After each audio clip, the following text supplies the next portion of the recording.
What has playing Emily and being an executive producer on this project taught you most about yourself?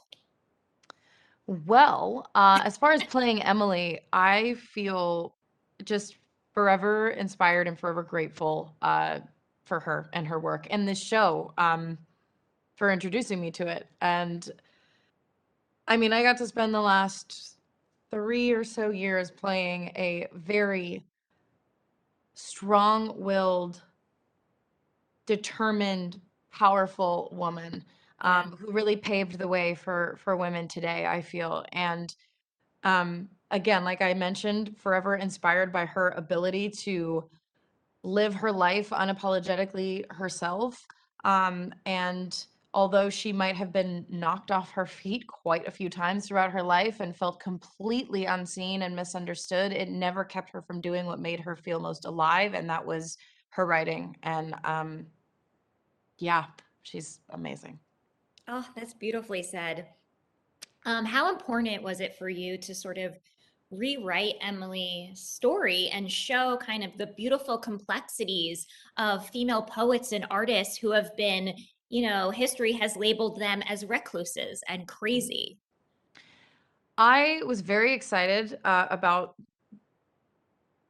everything about this project, but I remember when I first heard anything about it, all I really took from what the short snippet that I was told was a period piece about Emily Dickinson, right? And so Yeah. your mind only kind of goes one place.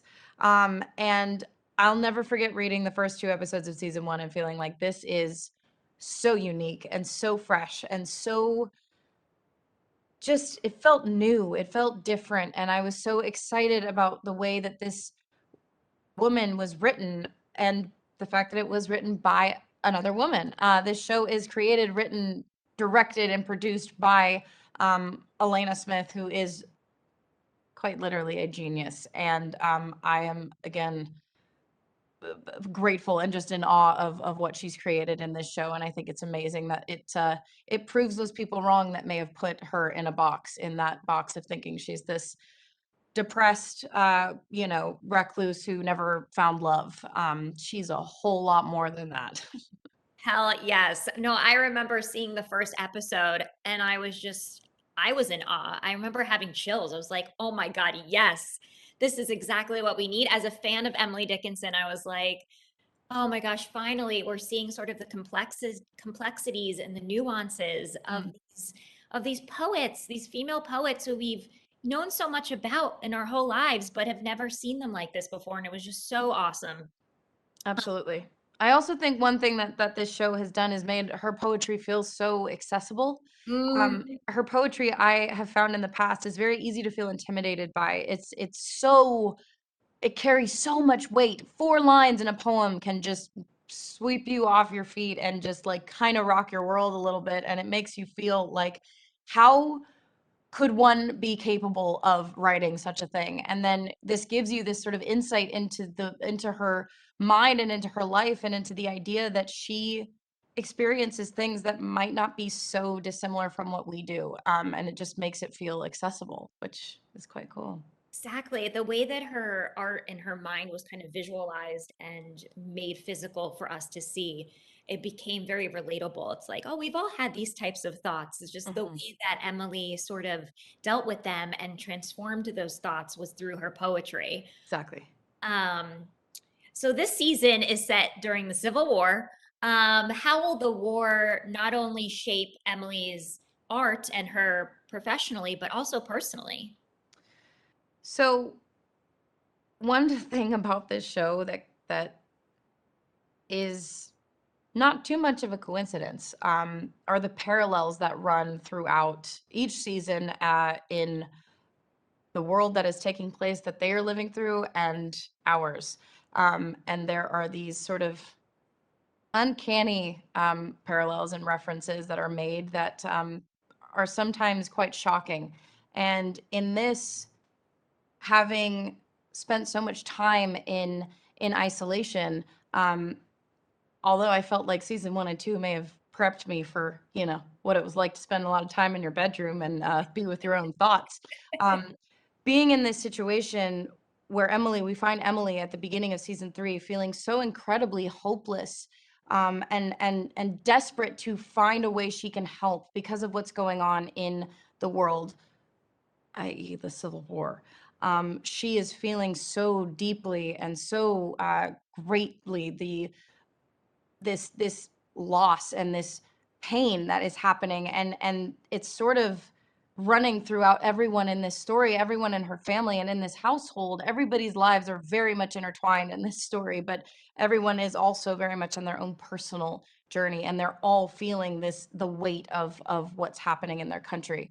And Emily very quickly feels this need to tend to everyone's wounds, and again, like I mentioned, find a way that she can be a source of hope and light. Yeah, it's so beautiful and not so dissimilar to, Mm, what we all went through globally with the pandemic. And I think that I thought a lot about this, how art really gave me so much hope in the last year and a half and gave everyone globally so much hope. And how we've been doing this for years. Artists have been helping us sort of cope with tragedy, to mm. cope with the unknown, and to cope with feelings of helplessness and loss. And I think it's a really beautiful way. The season's such a beautiful way, I think, for us to reflect on this last year and a half. And the similarities are, yeah, definitely there. Definitely. Yeah, how does art give you hope?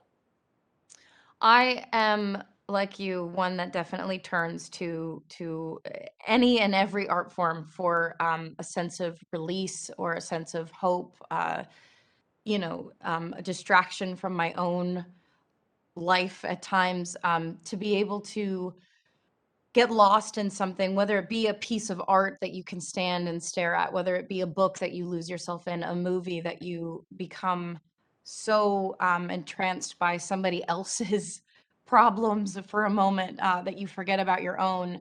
Um, I definitely think that it is a source of hope and a source of light. And I hope, my God, that this show can in any way be that for viewers at any point in their lives. I feel like ultimately this show has always been about being seen and seeing. Seeing people for who they really are and not labeling a certain behavior or not conforming to a certain standard. And so I hope that people can see this and see themselves reflected in it somehow, and hope, that they can turn to it as that source of light for them. Absolutely, absolutely. My final question is, what will you miss most about, being Emily? I think I will miss just the creative process. This I mentioned this the scripts were unlike anything I'd ever read. It felt so different, so new, and I really meant that, and I continued to feel that way throughout each season. And looking back on the whole experience, I can tell you that it was a very unique experience to ones I've had in the past, and I'm so grateful for it. I just will miss playing a character in a show that one day has me having the most vulnerable and grounded conversation, and the next day I'm time traveling into the future, and in this case, having a conversation with a woman in pants, and just covering all bases and exploring all different emotions, and going to places mentally and emotionally that I've never in the past. It's also just really challenged me to think about things that I haven't spent enough time thinking about, and I'm really grateful for that as well. So I'll miss the whole thing, but I do feel like this character is forever a part of me. Her work will forever be a part of my life, and that won't change. Oh, that's lovely. Well, thank you so much, Haley. Just like Emily, you are one of the greats. And Thank you. just have a lovely rest of your day. You too. Thank you so much. Bye.